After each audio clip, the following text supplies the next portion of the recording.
I want to bring back our Chief Emoji Officer, CEO for short. That's Jeremy Burge. Jeremy, I know we got the audio figured out. Great to have you. Tomorrow is World Emoji Day. How will you be celebrating? It is. For me, I'll be celebrating it by mostly keeping track of what everyone else is doing. I like to keep an eye on the emoji news.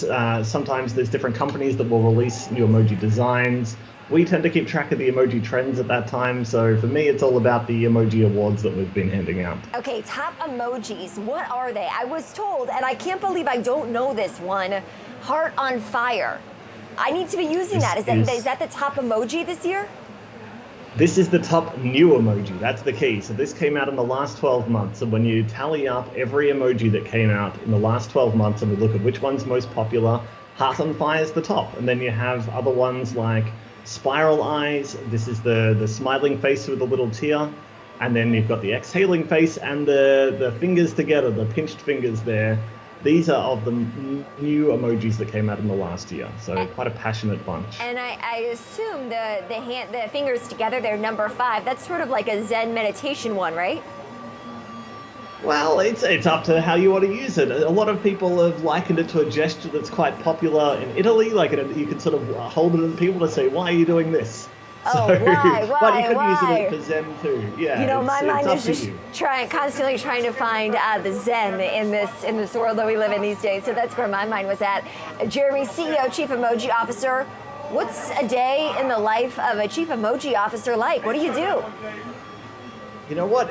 It's a fun topic, emoji, right? So you think this is fun and all lighthearted, but in reality, you get a lot of misinformation that goes around. We want to make sure that emoji definitions on Emojipedia are correct. If people say, you sometimes see an article and someone says, oh, the kids are using emojis this way, and you're not sure if it's true or if it's been researched properly. So it really is a matter of looking at the data and looking at the trends and making sure if we report an emoji fact, even though it is fun and it's fun to keep on top of, we want to make sure it's truthful and accurate. Okay, since the heart on fire is the most popular emoji, ranked number 1, what is the most appropriate scenario, Jeremy, to be using the heart on fire?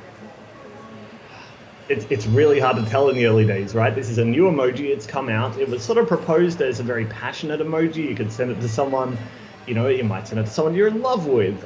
I've seen a bit of it being used a little bit ironically as well. Maybe sort of something you love, but I don't know. It's all a mess, let's say.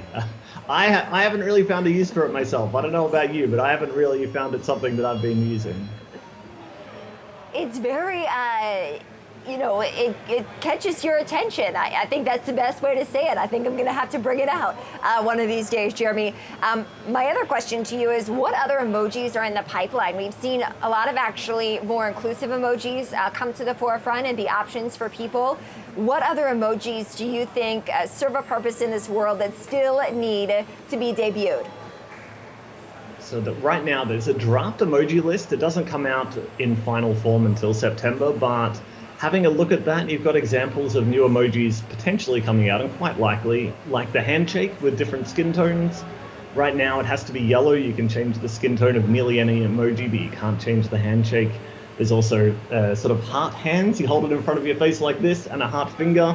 So, if all these draft emojis come out in the current form, then I think that's a pretty good set of updates. Okay, so we got the Olympics coming up, kicking off a week from today. In the world of Olympics, what emojis do you think people should be sharing when they're watching the Olympics and texting their friends? Well, there's the medals. That seems like a good starting point, right? You got the first place, second place, third place medal. There's the trophy. I'm sure we've seen a lot of the syringe emoji getting used as a vaccination emoji. That's nearly doubled in the last year and a half. So I wonder, it's a tense situation with COVID in Japan and what's happening with the audience and the crowd. So maybe there'll be a bit of that happening there. But what we are seeing is just emoji use growing over time no matter what. And 1 in 5 tweets now has an emoji included in it. And that makes July 2021 right now the quickly, most I see right now time we've ever had emoji. Jeremy, quickly before we have to let you go, I see right now Emojipedia hosting a tournament for the most 2021 emoji on Twitter. Tell me what the finalists are. Do you know? the final two. It's been a bracket. We've been working our way down, and we're down to the syringe versus the microbe. So it's kind of vaccine versus virus, and that's what people have said is the emojis that represent 2021 the most. The results will be tomorrow. People are voting now. Now, I hope the vaccine wins. When do we find out the winner? Tomorrow? It will be tomorrow. It will be about this time tomorrow. So jump on Twitter right now. I think the virus is winning. It's very close, but last I checked, it was the virus that just nudged ahead, which madness. Go vote for the syringe. We want to get out of this. How do people vote? Very quickly. Jump on Twitter at Emoji Awards, and you will see there is a poll there. Click on which one you want and vote straight away, and you'll get there in no time. We got a break coming up. It's on my to-do list. Jeremy Burge, Chief Emoji Officer at Emojipedia. Thank you so much for taking the time.